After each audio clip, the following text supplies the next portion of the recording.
1965ஆம் ஆண்டு மாணவர்கள் நடத்திய இந்தி எதிர்ப்பு போராட்டம் குறித்து கிளர்ச்சிக்கு தயாராகும் என்ற நூலில் 6, 10, 14, 15 பக்கங்களில் பெரியார் எழுதுகிறார். இந்தி எதிர்ப்பு என்ற பெயரால் நடத்தப்பட்ட காலித்தனம். தமிழ்நாட்டில் எங்கே இந்தி உள்ளது? யார் வீட்டு பையனை இந்தி படி என்று எந்த பள்ளியில் கட்டாயப்படுத்தினார்கள்?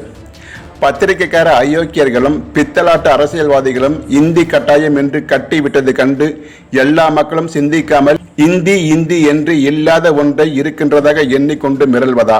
ஆரம்பத்தில் 4 காளிகளை சுட்டிருந்தால் இந்த நாச வேலைகளும் இத்தனை உயிர் சேதமும் உடைமை சேதமும் ஏற்பட்டிருக்காது. எதற்காக சட்டம்?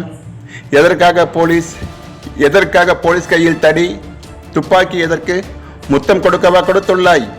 இது என்ன அரசாங்கம்? வெங்காய அரசாங்கம். இதுதான் பெரியாரின் சனநாயகம். இதுதான் அவரது தமிழ் இன அரசியல்.